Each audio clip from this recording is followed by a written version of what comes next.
572-8368. Now's the time to pursue your dreams, but let's protect them first. Let's face it, we love Alexa, and we love to let her find your favorite radio station. This one, of course. We love it, too, when she finds us. But she could find us easier if we taught her a simple skill. To get started, simply say, Alexa, enable the Answer Pittsburgh skill. After she confirms, you can then say, Alexa, play the Answer Pittsburgh. That's all you have to do, and Alexa will learn how to find us. You can listen to us through your Amazon Echo, Echo Show, Echo Dot, and Amazon Tap devices. Alexa, what is your favorite radio station? That's easy. AM 1250, The Answer.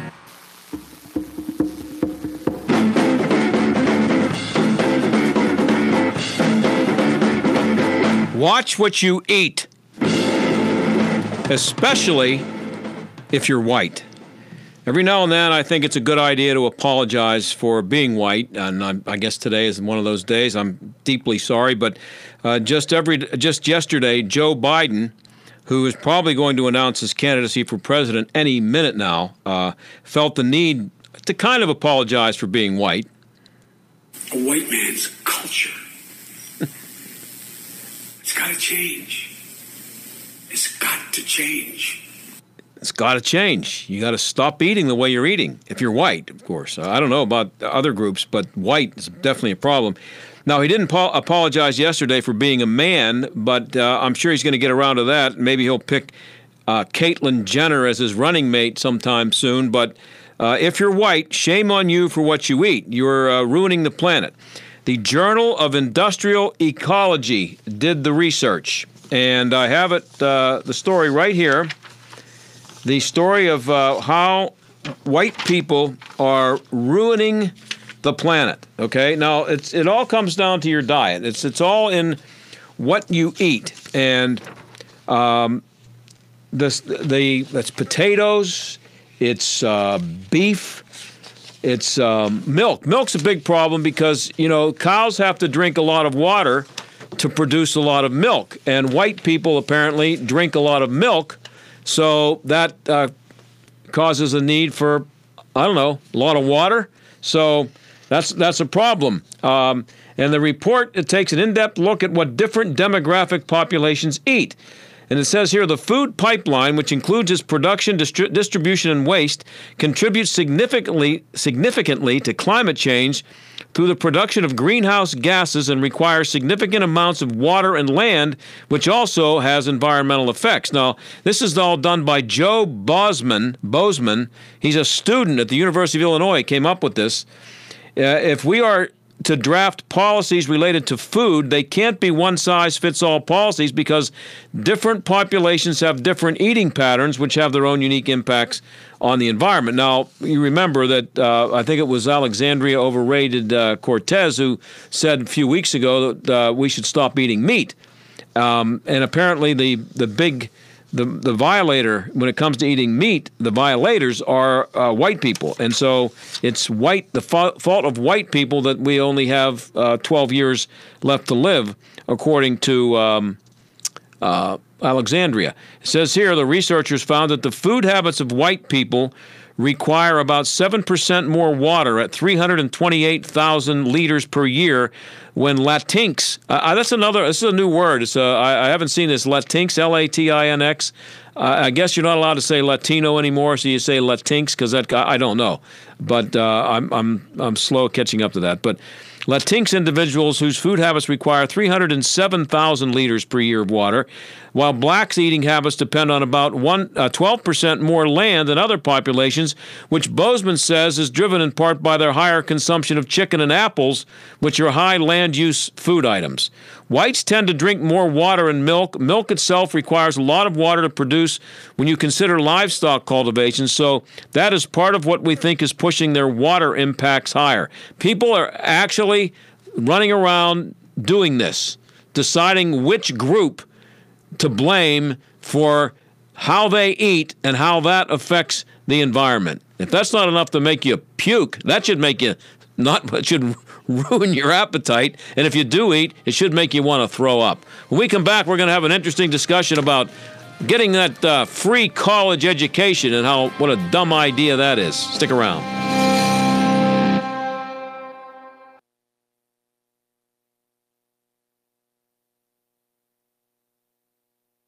Yeah, I want to tell you about a movie that you should go see. I'm a big movie guy, and I go to a lot of movies, and one of the best movies I saw last year, I think it was last year, and the last year was Hidden Figures, and it starred Taraji P. Henson, and she played a woman who helped NASA get to the moon with her mathematical skills. Well, she's one of the stars of this movie, The Best of Enemies, and it comes out on April 5th. And another reason why I like the other movie that Taraji P. Henson was in was it's a true story, and I like true stories. This is a true story, untold story.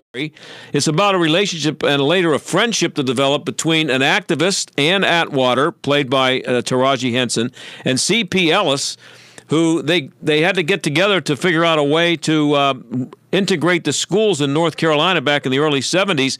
The only problem was CP was one of the big guys with the Ku Klux Klan. Wasn't a big fan of black people, so that's the story. And they ended up forming a tremendous friendship and making tremendous progress with the integration of the schools down there. So it's a good movie. You should go see April 5th, The Best of Enemies. Make sure you go see it. Let me know how you feel about it. There has been a lack of clean water, a lack of food. Angel Aloma, he's the executive director for Food for the Poor. So people are already living in this type of squalor, and then all of a sudden the protests and the tire burning. I'm John Steigerwald, and your business could be the answer to saving lives today. More in a moment. Basically, food is completely short, water is completely short, and once they start drinking that contaminated water, it's really troublesome, particularly for the children whose immune system is already compromised. Become a business benefactor with the answer today. You make a $1,200 tax-deductible gift to Food for the Poor, and we'll give you $1,200 in free prime-time advertising for your business this year. We don't get a dime of the money. 100% goes to Food for the Poor to meet this immediate need. Your gift will feed nearly 4 families for a year and provide water for life. Call 412-937-1500, 412-937-1500, or give online at theanswerpgh.com. Do it now. Offer ends March 31st. Why get stuck with a Medicare plan that leaves you at a disadvantage? Medicare open enrollment season has been extended through March 31st. This is John Steigerwald. Take advantage of your final opportunity this year to make a one-time switch to real Medicare coverage that includes traditional Medicare Part B and the Part D prescription drug plan. The team at Marley Financial knows Medicare is confusing. They know you have questions, and their team of experts can guide you through all the options available to help you make the best choice possible. A comprehensive you access any doctor or hospital you want without a referral, with lower deductibles and co-pays that are little to none. A Medicare plan that's focused not just on cost, but quality. Don't get stuck paying thousands in out-of-pocket expenses. Call Marley Financial today, 724-884-1496. Deadline is March 31st. That's 724-884-1496, 724-884-1496, or visit marleyfg.com. Many people today think the Bible, the most influential book in world history, is not only outdated, but also irrelevant, irrational, and even immoral. Dennis Prager here. I've written a book, The Rational Bible, Genesis, to prove otherwise. My new book demonstrates clearly and powerfully that the Bible remains profoundly relevant both for the great issues of our day and in each of our lives. The Rational Bible Genesis comes out this May, and I want to invite you to join me for an exclusive pre-launch event for my book on May 6th in Orlando, Florida. That will be the first day it will be available to the public. Get your tickets today. Be part of a full-day celebration with me and our partners at TBN. Come and be part of the studio audience for the taping and live broadcast of my radio show. After the broadcast, I'll discuss my new book, answer your questions, and you'll get a signed copy of the Rational Bible Genesis. Join me in Orlando on May 6th. Get your tickets today when you visit my website, DennisPrager.com, and click on the Rational Bible banner. See you in Orlando. This is the John Steigerwald Show on AM 1250. The Answer. Well, there are plenty of lunatics out there running around calling for college to be free for everybody, and some of them are running for the Democrat nomination for president. And if you took a survey among millennials, you'd probably find that most of them think that their college loan debt should be wiped out. Well, maybe it's time that colleges did a better job of showing kids what kind of success its graduates are having after spending all that money. Beth Akers is a senior fellow at the Manhattan Institute and the author of a book called Game of Loans, The Rhetoric and Reality of College Debt. She wrote a piece about that today, and she joins us now. Beth, thanks for being here.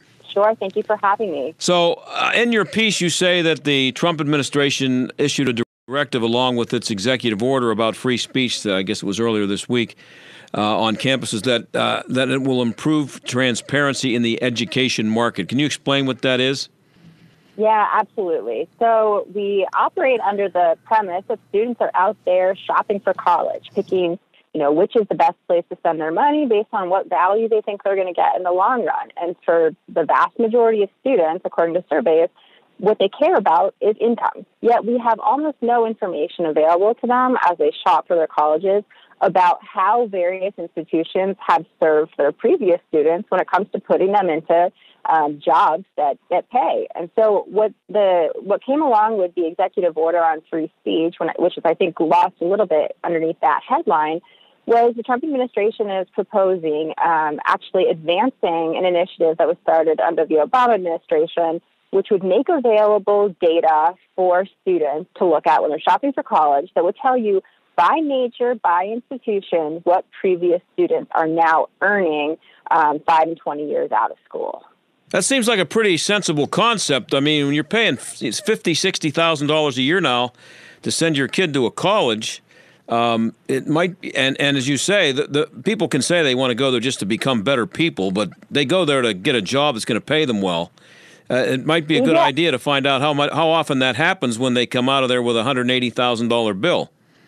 I mean, honestly, it's sort of absurd that we've allowed the higher ed marketplace to exist without this information. And I think part of the reason is that we just have this belief that education is the golden ticket. The institutions are these benevolent actors. And for the most part, I think they are trying to do a good thing.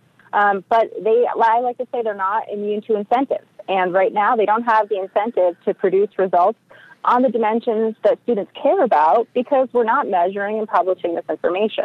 So I think it's a huge step forward for helping students make better choices about where to spend their dollars, but also, allow the marketplace to work so that institutions and majors who are not providing a good return for their spending either have to answer by shutting their doors or by lowering their costs. So what that they're offering to students is actually a reasonable deal. Yeah, I mean, I wouldn't think you'd need the government or anybody else to tell you that majoring in gender studies might not get you a high-paying job, right out of school. Yeah, I think that's right. I mean, you see these some of the majors that are out there now, and the schools brag about them as though that's wonderful that they're offering this. It'd be fine if kids were going there for free, but they're not getting any return on their money for stuff like that, are they? Yeah, that's exactly right. And so I'm not going to say that there aren't social returns to us, having people study those sorts of disciplines that don't have a payoff in the labor market. But what our system is doing right now is saying, here's a free access to a huge line of credit so that you can borrow your own future money to pay for this degree, but we're not going to tell you what other students are now experiencing after gone through it financially. And so, it's a fine thing to say that this is something that's good for society and therefore we want people to do it. But sometimes we have to actually put money behind it in the form of grants. And let's make that all explicit so that people know what they're signing up for. Right. And what did you find out about what a kid majors in college has an effect on what kind of job he or she gets after graduation? Sure. So there's definitely a trend that STEM majors, science, technology, math, on general, they're making higher wages than folks who are in the humanities. The specifics vary, of course, by major and also by institution. You hear a lot of times people talking about investment banks, consulting firms, hiring folks out of English departments or out of performing arts. That's definitely true, but it tends to be more true coming out of elite institutions. But it's a message that's trickled down to cover the entire industry, and I think is kind of deceiving about what the reality is for those majors. So the data is really important. People, I think, will be surprised to see where are some of the pathways that are not as lucrative, or not even necessarily lucrative, but financially stable, right? I'm not saying that everybody needs to pick the major that leads to the highest paycheck, but it certainly needs to lead to a paycheck that's going to enable them to pay back the amount that they're borrowing to pay for the degree. We're talking to Beth Akers. She's senior fellow at the Manhattan Institute and author of A Game of Loans, The Rhetoric and Reality of Student Debt. This is a big thing, obviously, because the presidential election is coming up, And the Democrats are out there running around talking about, well, they want free college tuition for one thing, but they want student debt eliminated. But I don't hear them or see them talking a lot about or raising questions about why the colleges are charging so much money and why the tuition has increased at a rate so much quicker than inflation over the last, I don't know, pick a number of years, 10 or 15 years.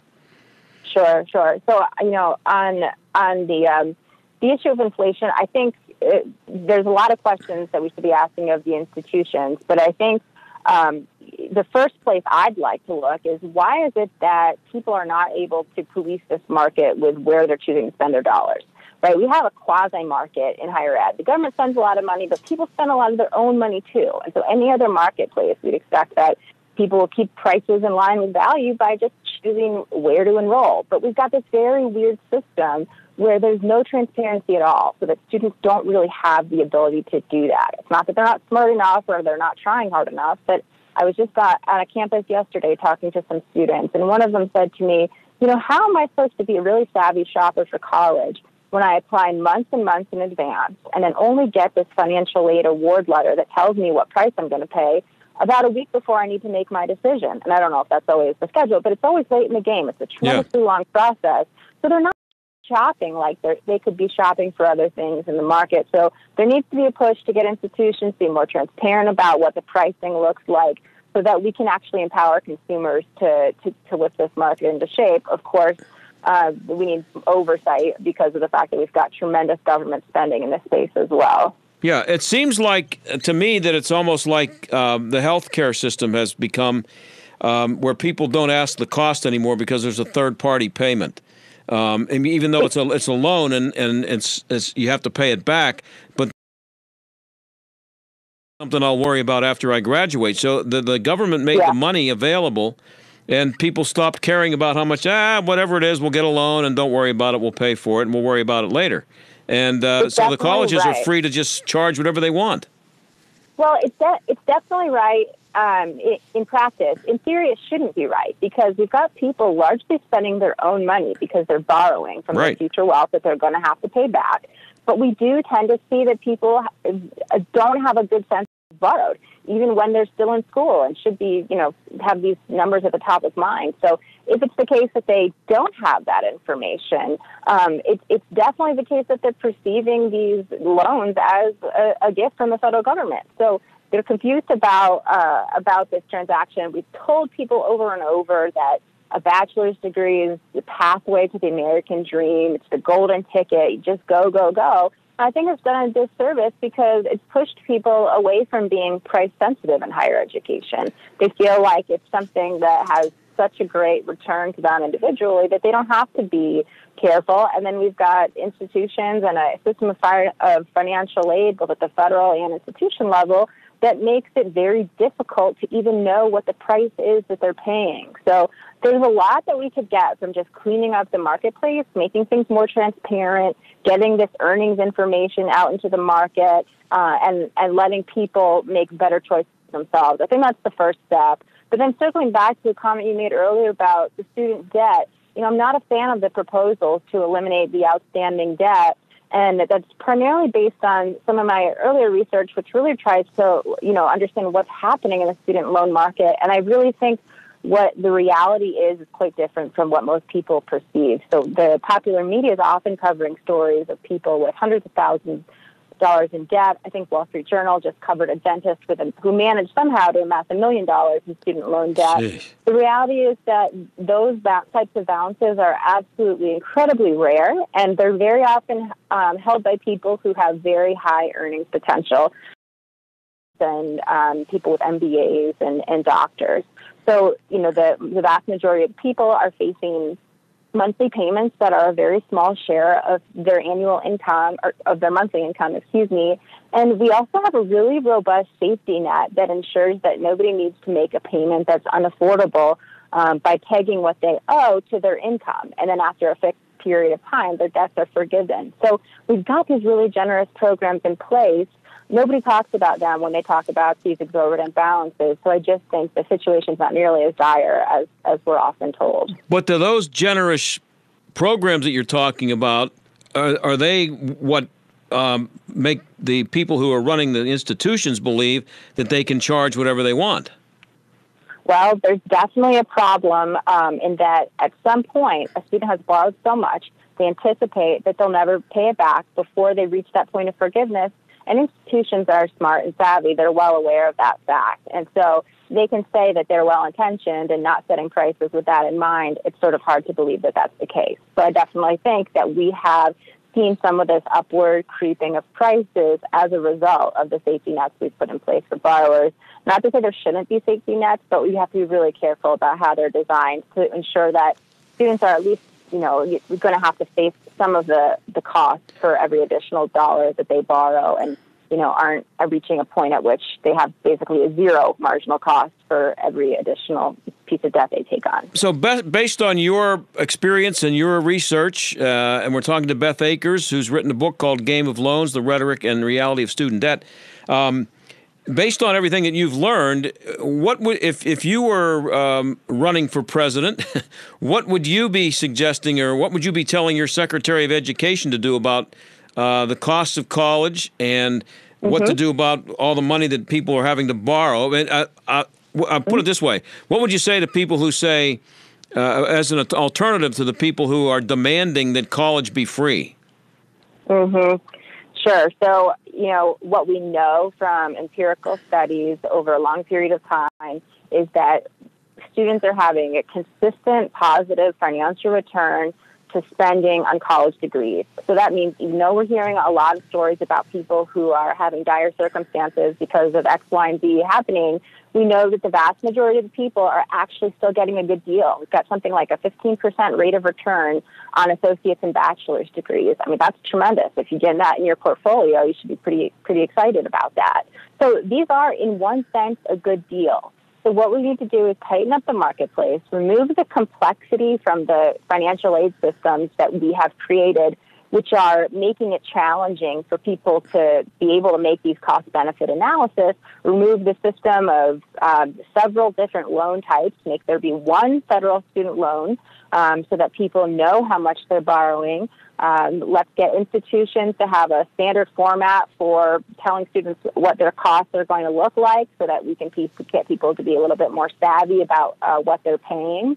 And let's see how far we can go with introducing more information into the marketplace and letting people police the institutions through their spending. Also, the other piece is that, I think that right now we are basically have a system of federal accountability that looks at the inputs that college uses to teach students in order to decide where we spend federal dollars. So that's to say, you have accreditation, which means that your curriculum looks a certain way, your faculty looks a certain way, and we're sort of agnostic about what the ultimate outcomes are. And so there's a very, very low bar that says if your students are defaulting on their student loan debt at this very incredibly high rate, you ultimately get kicked out of a student lending program. But we need a lot more of that because that's what students care about. That's what's important to our economy. So I want to put in place an accountability system that shifts away from just an acceptance of what traditional higher education should look like and to a model that promotes innovation and really looks at outcomes as to whether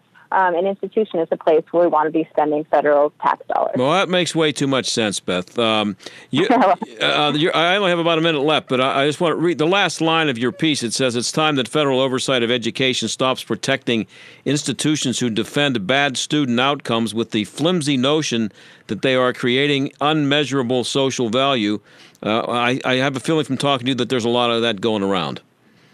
I think so. And again, I don't want people to think that I don't believe in the social value of education. I do. But I think first and fundamentally, we need to protect the individual financial position of these students and help them to help themselves. That needs to come first. Beth, I appreciate you being on. Thank you very much. Thank you so much. Okay, we'll be right back.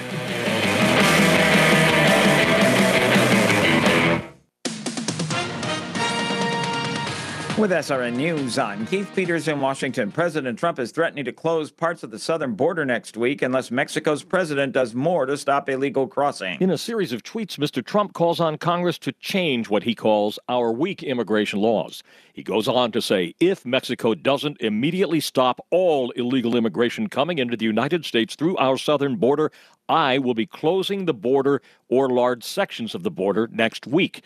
The tweets come just days after Customs and Border Protection Commissioner Kevin McAleenan said immigration enforcement had reached a breaking point. Correspondent Wally Hines reporting.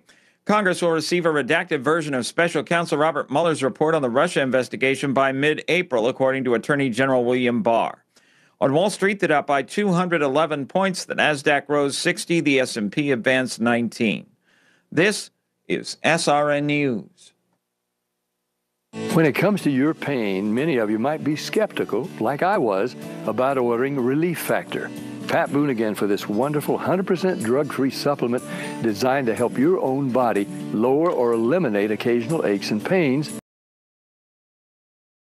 due to aging, exercise, everyday living. I'm not skeptical any longer. The 3-week quick start is now discounted to only $19.95. Why don't you let us see if we can get you out of pain, too, at ReliefFactor.com.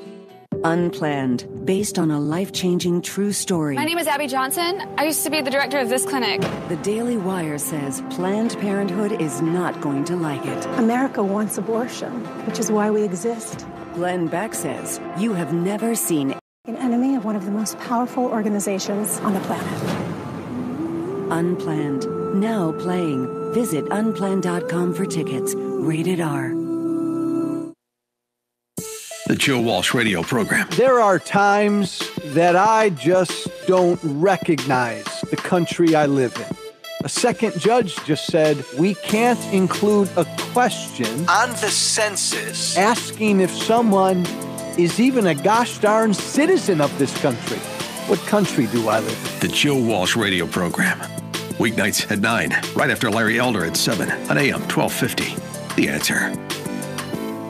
You're an insurance agent. You're also an entrepreneur looking to grow. And what better way to grow than by being your own boss? Owning your own Farmers Insurance Agency has been called one of the best small business opportunities in America. With a nationally respected brand, award-winning training, and your personal experienced business coach, your opportunity to grow is unlimited. No franchise fees required. Visit beafarmersagent.com and start growing.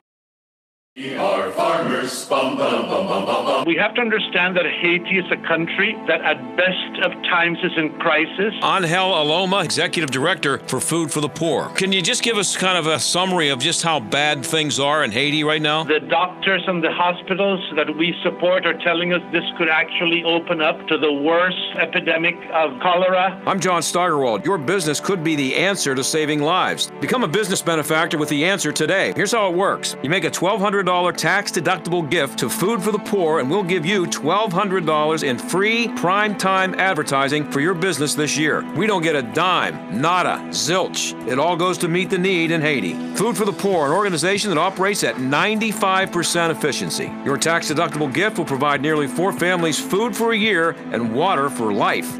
412-937-1500, 412-937-1500, or give online at theanswerpgh.com. Offer ends March 31st.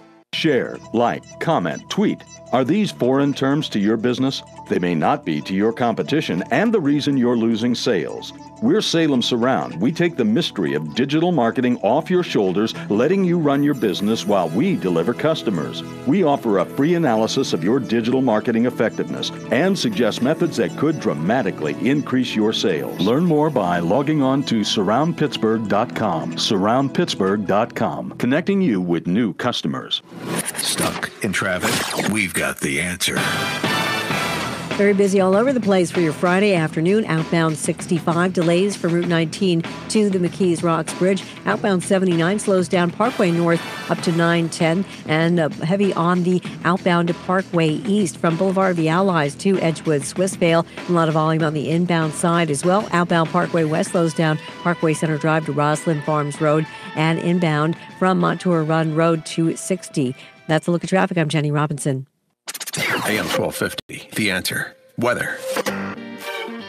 Cloudy but mild for tonight, the low 52. Tomorrow, mostly cloudy, breezy, and mild, with a couple of showers and even a thunderstorm around for the afternoon. High 65. Will turn much colder tomorrow night, with periods of rain in the evening, ending as some wet snowflakes later on. The low 32. Brisk much colder Sunday with a few flurries. High 37 degrees. I'm meteorologist Danielle Niddle on AM 1250, The Answer.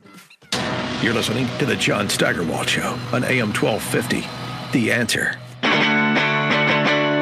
Mario Lemieux is looking forward to the team he owns getting into the playoffs and maybe making a long run, but he'll also be looking at another team in Allentown, PA tomorrow. Arizona State is playing Quinnipiac in the NCAA tournament. Number 16 for Arizona State is Austin Lemieux. That would be his only son. Austin got some national ink from the Washington Post. Eric Adelson wrote that story. He joins us now. Eric, thanks for being here. Great to be on. Thanks for having me. Yeah, so I covered Mario Lemieux his entire career, and he's the best player I have ever seen in any team sport ever, which at least I would think makes him kind of a tough act to follow. How is Austin Lemieux handling that? Yeah, I mean, by that definition, which I don't think a lot of people would disagree with, nobody can fill in for him, whether it's the son or anybody else. Everybody's in his shadow. Right. And I think that he acknowledges that it's tough. And he told me, he's like, I don't know if I can fill his shoes, but he's also grateful that he has this kind of tutor, this kind of mentor, and this kind of dad. And Mario Lemieux is very present for these games. He comes to games, he sort of stands in the shadows, definitely not a helicopter parent. But you can see, just talking to Austin and his teammates and his coaches, that there's flashes now of what Mario taught him. And I don't think anybody thinks that he'll be the next magnificent one. Nobody will, but he is really now growing into a very good player. And one of his teammates says that there's a lot more there that you're going to be able to see soon. Yeah, he's 22 years old, so it's not like he's an 18-year-old kid, but it's taken him a while to get to that point. So what kind of a player is he? Is he a scoring, he's a forward, I'm assuming, and is he a scorer? Yeah, okay, so that's, and you covering hockey so long, you get this, is that when you're sort of a taller, bigger player, unlike a Sidney Crosby, so sometimes it takes a little bit longer to sort of grow into your dimensions. Mm-hmm. And I think that's what's happening now. He's aggressive on the forecheck. He's got speed. He's obviously got reach. 6'3", 6'4". He's put a lot of weight on just in the last year, which wasn't there before. But the thing that I think everybody that stands out from people who watch him, and you can really appreciate that as somebody who watched Mario, is the vision. He is very he's very good at seeing where the puck's going to be. Yeah. And if he can sort of put that with his growing frame, you've got a very dangerous player, perhaps. Wow. Well, the great players, Gretzky, Lemieux, Crosby, the great playmakers, the game starts about 30 seconds sooner for them than it does for everybody else, because watching Gretzky, it was always amazing for me that he would go stand at a spot near the boards and somehow the puck would come to him. I mean, it wouldn't be from a pass. He just knew that the puck was going to end up there. So there's anticipation that they're born with. So you're saying he has that kind of feel to him? Yeah, the word I think is vision. That's the word his coaches use and teammates use. And I think it's hard to see in real time because the great ones like this, and I'm not saying he's in that category yet, but the great ones, they don't look like they're going that fast. They're just sort of evaluating constantly and very economical about their decisions. And that's something you can't teach, but it's something that Austin seems to have. And so it's only his first year of college hockey. And so I don't think we're seeing it yet, but that if you grow into your frame, and you get a little faster, you get a little stronger, and you combine that with vision, you can be a very, very good college hockey player, and they expect him to be. And he is a center? He's a forward. Yeah. What's interesting, and you'll appreciate this too, is that Scott Niedermayer's son has committed to Arizona State, and Danny Briere's son has committed to Arizona State. So you could have a line. They're forwards, so you could have a line of Lemieux, Niedermayer, and Briere. Wow, that's cool. That's interesting. Yep. From your story, and we're talking to Eric Adelson of the Washington Post, who wrote a story on Mario Lemieux's son Austin. From your story, hockey at Arizona State's not the biggest deal right now. They play in a really small rink, and they can probably use that help you just mentioned there. Yeah, it makes the igloo look capacious. It fits less than 1,000 people. It's got these low ceilings. They play some of their hockey in the Coyotes building, but for the most part, it's a little bit. I mean, you and I both use the term barn for hockey. I mean, this is probably as close as we get to a barn with low ceilings.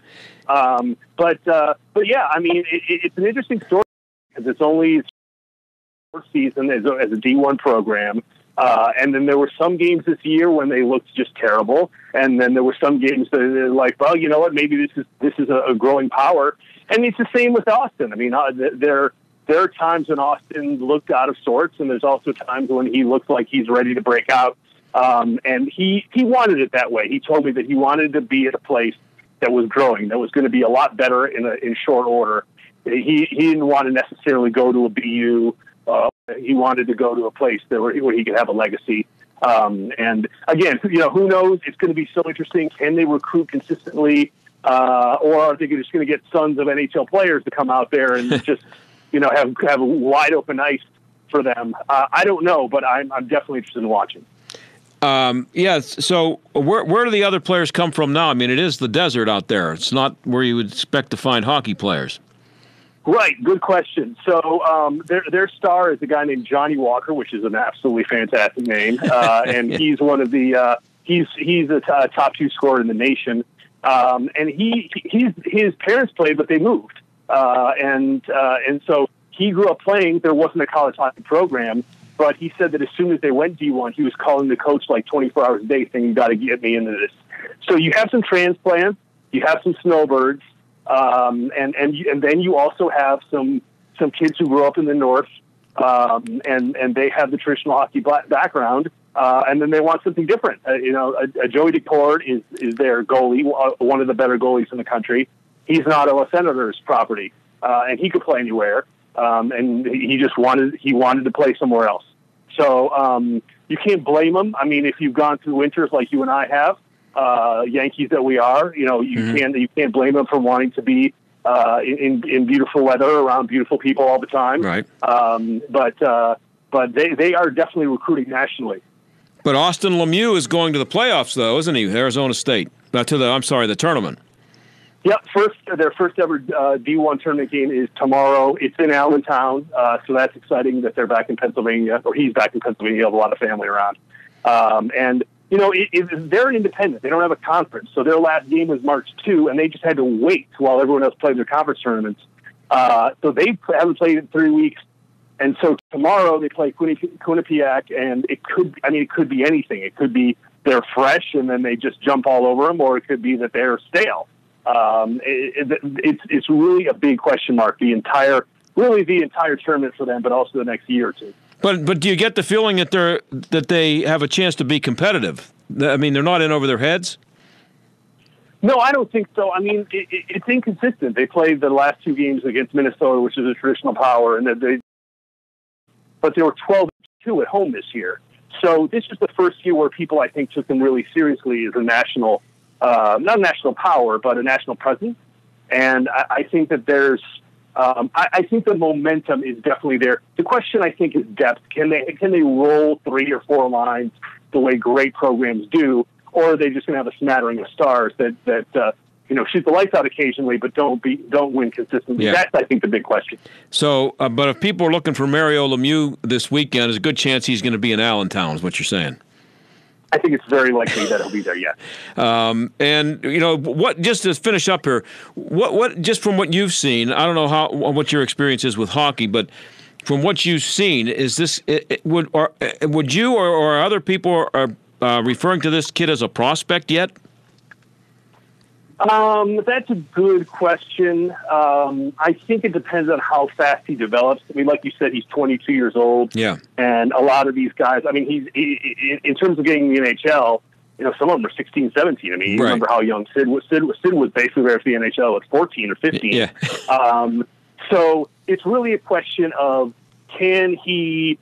how quickly can he get to that top level? Can he get to his potential? And that depends a lot on, can he combine sort of his strength and his vision? Mm-hmm. And I think I think he's definitely got a chance because there's going to be a lot of eyes. I mean, especially if you have these, the Niedermeyers, the Brières, if they go deep into the tournament, there's going to be more people watching them. I think this is the first national story about him at Arizona State. So there will be attention for sure. The question is, can he put it all together at a still young age? Yeah, you got him some ink in the Washington Post. Last question, what number does he wear? 16.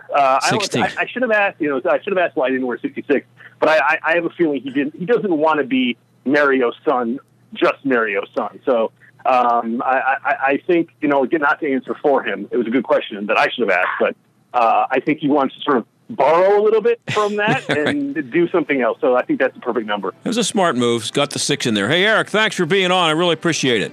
Thank you for having me. Okay, we'll be right back. The following statements have not been evaluated by the FDA. Amberen trials tested mild to moderate symptoms. Testimonial is based on 90 days of use. Results may vary. Nielsen US XAOC 52 weeks dollar sales. Hot flashes, night sweats, low energy. I had all those menopause symptoms. Hi, I'm Mary Lou Retton. As an athlete and winner of gold back in 1984, I've always cared about what I put in my body. That's why for menopause relief, I choose Amberen. Amberen safely relieves 12 menopause symptoms by helping to restore your hormonal balance. Amberen is 100% drug-free and estrogen-free. Amberen is America's #1 menopause relief supplement in dollar sales. I like the fact that Amberen is clinically tested, safe, and effective. Thanks to Amberen, my fear of hot flashes is gone. My sheets aren't soaked every night, and my energy is back. Give Amberen a try and see what it can do for you. It works. It really works. Hurry to your Walmart, Walgreens, Target, and other fine retailers nationwide and get Amberen today. For $320, we can feed a family of 4 for a year and give them clean water for life. I'm John Steigerwald, and your business could be the answer to saving lives. When we build a well in a village, if the pump breaks, the community leader will call Food for the Poor and we replace that pump. If that well runs dry, they call Food for the Poor. We come out and we redig a well. We don't just leave it and then they have to worry about everything. We actually maintain it for life. Become a business benefactor with the answer today. Make a $1,200 tax-deductible gift to Food for the Poor, and we'll give you $1,200 in free prime-time advertising for your business this year. We don't get a dime of the money. 100% goes to Food for the Poor to meet this immediate need. Your gift will feed nearly 4 families for a year and provide water for life. Imagine that. Food for a year and water for life, all because of you. Call 412-937-1500, 412-937-1500, online at theanswerpgh.com. Offer ends March 31st. Are you about to pay double for roof replacement or repair? If you haven't called Windows R Us, you just might. Many companies are overcharging area homes and businesses nearly double. With over 50 years in home remodeling, Windows R Us is more than a window company. They're the area's premier exterior replacement company for siding, doors, gutters, downspouts, and roof replacement and repair. Factory certified by North America's largest roof manufacturer, Windows R Us will never overcharge. You'll love their no-pressure sales approach, straightforward pricing, and the fastest turnaround in the business. Right now, get 0 interest for 12 months on up to $20,000. Windows R Us will match any competitor's price. No hidden fees or surprises ever. Schedule a free roof inspection today. Mention AM 1250 for an exclusive 10% off. Why pay double? Visit the area's premier exterior replacement company. Windows R Us, more than a window company. Visit WindowsRUsPittsburgh.com. Obamacare, Trumpcare, ACA, COBRA. There are so many choices, but all seem to bring one word to mind: expensive. There are lots of changes happening in healthcare today. Fortunately, I know someone that has been on the forefront of health insurance for years, Todd Marley at Marley Financial. Todd and his team of professionals are licensed with virtually every healthcare provider in the country. They help determine which plan is right for you and then expertly help you choose the best plan for your needs and then do so prudently. Don't need maternity coverage? Call Marley Financial. Have pre-existing conditions? Call Marley Financial. Want just catastrophic or just accident? You know the answer.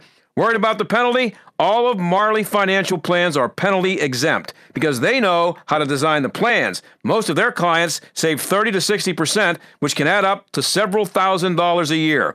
Call Todd at Marley Financial, 724-884-1496. That's 724-884-1496 on the web at marleyfg.com.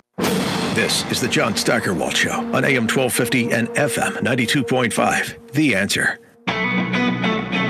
Well, there's something new and special I want to talk to you about right now. It's called Food for the Poor. And here at AM 1250, The Answer, we're looking for your help to raise money for food for the people of Haiti. A little while ago, I spoke with Angel Aloma. He's the executive director for Food for the Poor. Angel, thanks for being here. Thank you for having me. So before we get into what exactly it is you guys are doing, Food for the Poor, can you just give us kind of a summary of just how bad things are in Haiti right now? Well, just yesterday, the Prime Minister was kicked out of office by the Congress.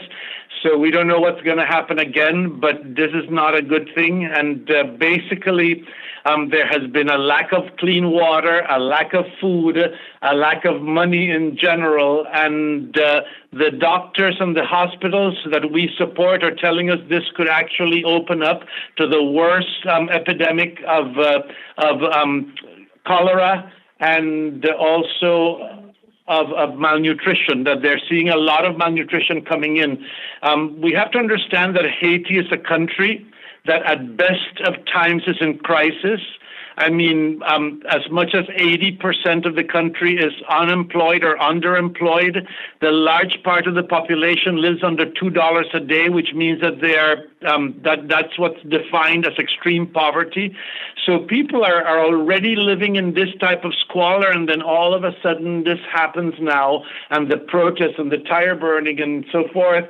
And what happens is that it's all the downtown closed down, some of it was looted, and so basically food is completely short, water is completely short, and once they start drinking that contaminated water, it's really troublesome, particularly for the children whose immune system is already compromised.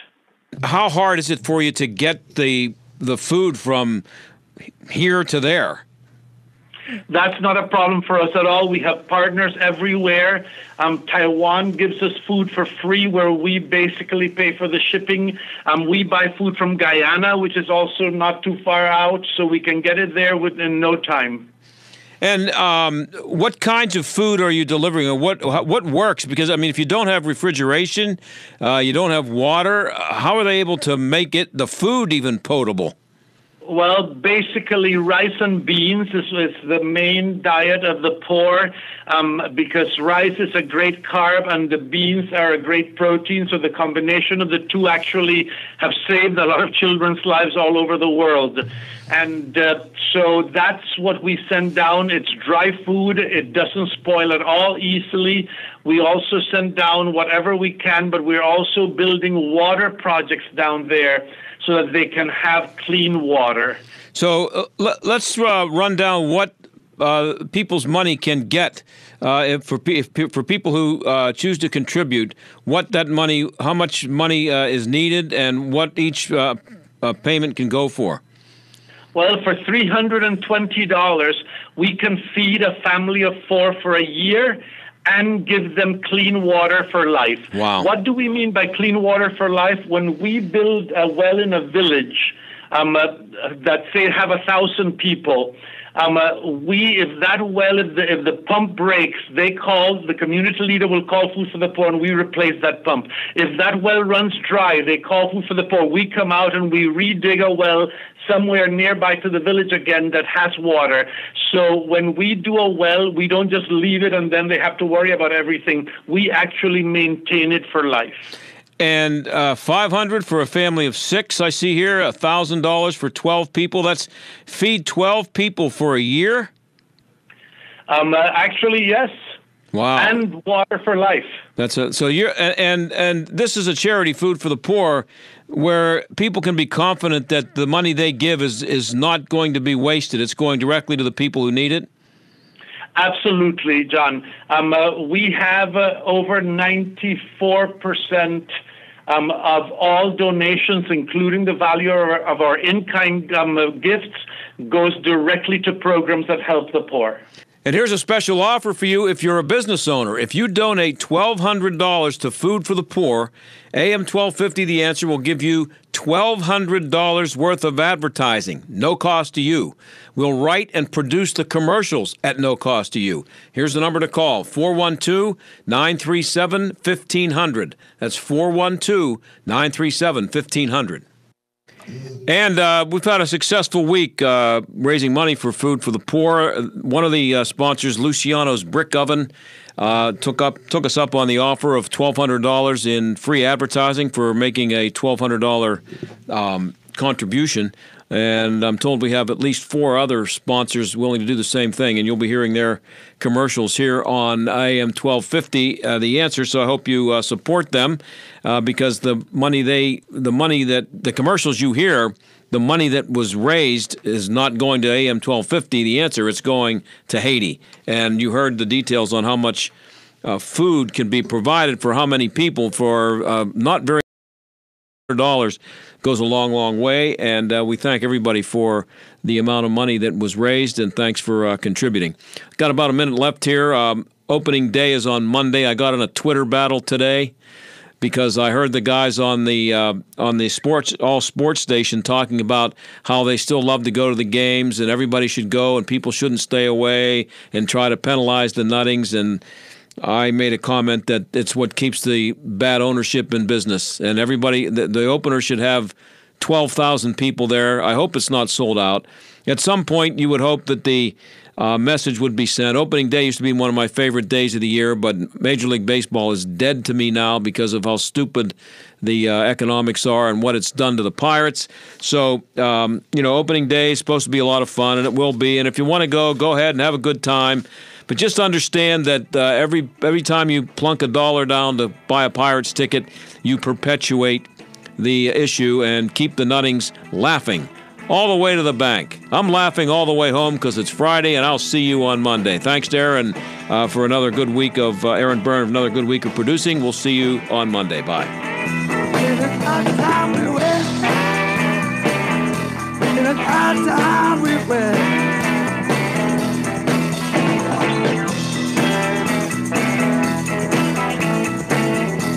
The John Steigerwald Show is a production of AM 1250 The Answer and Salem Media Group. Hurt in an accident? I can't help you. But if you've invented a new product, improved an existing device, or need help registering a trademark, call